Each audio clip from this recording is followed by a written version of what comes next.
மாற்றுகிறார்கள் என்று சொன்னால் சில பேரித்த பழங்கள் அடுத்தவருடைய அனுமதி இல்லாமல் தானோ தன்னுடைய பிள்ளைகளோ உண்டுவிடக் கூடாது என்று ஹலால் ஹராமை பேணினார்கள் என்று சொன்னால் நபியுடைய சீர்திருத்தத்தை நாம் இங்கே புரிந்து கொள்ள முடியும். பெருமானார் ரசூல் ஸல்லல்லாஹு அலைஹி வஸல்லம் அவர்கள் வருவதற்கு முன்னால் பெண் குழந்தைகள் பிறப்பதை அவமானமாக கருதினார்கள். பெண் குழந்தைகள் பிறந்து விட்டால் அதை உயிரோடு புதைப்பதை பெருமையாக கருதினார்கள். பெண் குழந்தை என்று சொன்னாலே முகமெல்லாம் சிறுத்து போகும், கருத்து போகும். அப்படிப்பட்ட நிலையில் இருந்த மக்களை நபி ஸல்லல்லாஹு அலைஹி வஸல்லம் அவர்கள் நபியாக்கப்பட்டதற்கு பின்னால் எப்படி மாற்றி அமைக்கிறார் என்று சொன்னால், யுத்த களத்திலே யாராவது ஒரு சஹாபி ஷஹீதாகிவிட்டார் என்று சொன்னால் அவருடைய பெண் குழந்தைகளை தத்தெடுப்பதிலே சஹாபா பெருமக்கள் போட்டி போடக்கூடியவர்களாக ஆனார்கள்.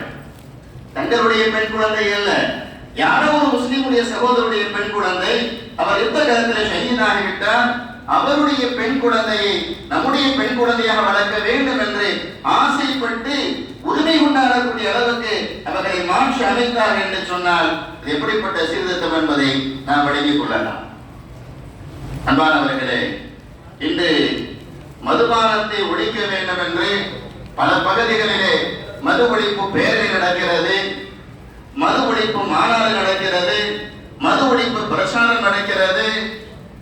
மதுபானத்திலேயே பிரச்சாரம் நடக்கிறது. அது மது பாட்டிலேயே மதுபானத்தை குடிப்பது உடலுக்கு பிரச்சாரம் பாருங்க, மதுபான பாட்டிலேயே பிரச்சாரம்.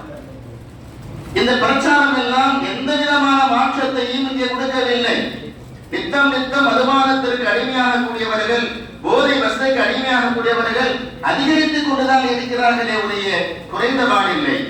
ஆனால் பெருமானார் ரசூல் ஸல்லல்லாஹு அலைஹி வஸல்லம் அவர்கள் எப்படிப்பட்ட சீர்திருத்தத்தை செய்தார் என்று சொன்னால், இப்ப எல்லாம் டாஸ்மாக் கடையில போய் மக்கள் கியூல நின்று மதுபானம் வாங்குறாங்க.